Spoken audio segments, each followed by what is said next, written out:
मणिपुर की घटना शायद भूल गए होंगे। 2 दिन पहले की घटना है, मणिपुर में सीआरपीएफ के जवान शहीद हो गए।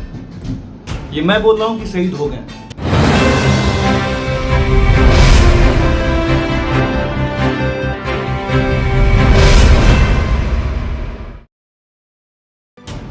जवान में एक झा साहब थे बिहार के, मधुबनी के, और एक और जवान थे।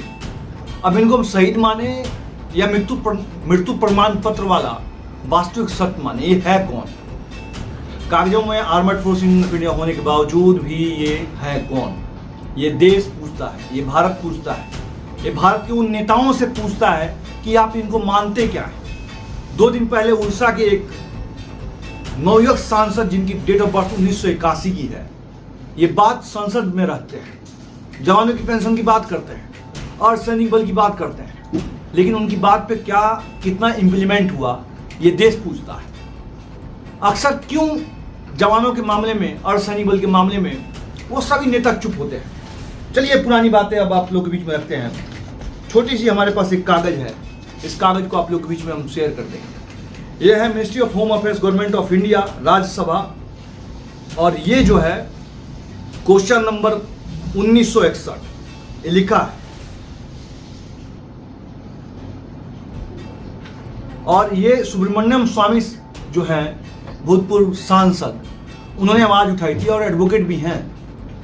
और पार्लियामेंट में आवाज राज्यसभा में उठाने के बाद उन्होंने पूछा कि CRPF, BSF, ITBP, SSB, CISF, Assam rifle have been submit of the petitioner memorandum demands to home affairs. क्या डिमांड थी उनकी?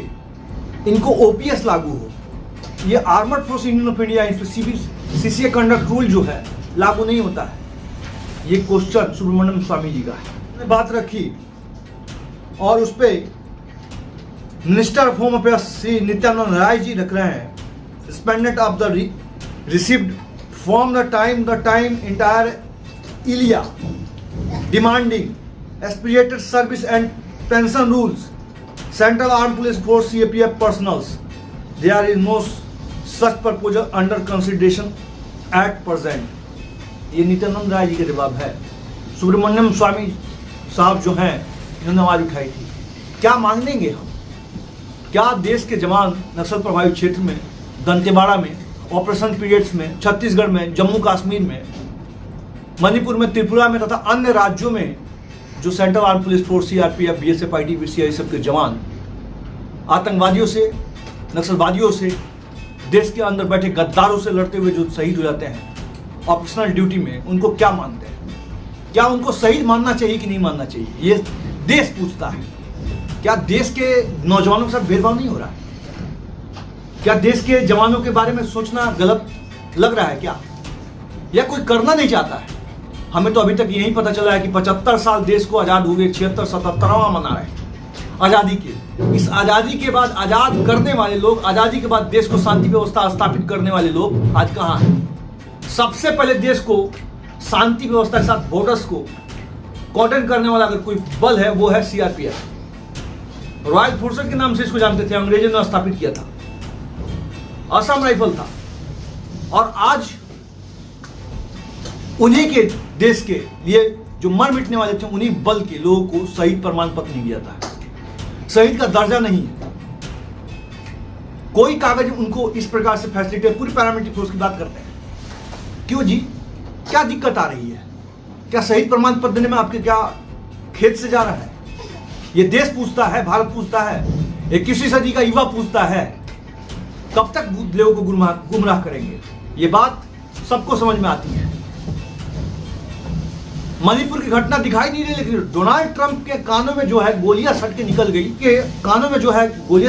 गई, तब से जो है बात जो है लगातार ट्वीट पे ट्वीट दिखाई दे रहा है। भारत के कुछ लोग, बड़े बड़े इंटेलेक्चुअल लोग सहानुभूति जाहिर कर रहे हैं। और जिसके बेटे के माथे में यहां गोली लगी है, कुकी समुदाय के आतंकवादियों ने मणिपुर में जो घटना का अंजाम दिया है, वो देश जानता है, लेकिन बच नहीं पाएंगे।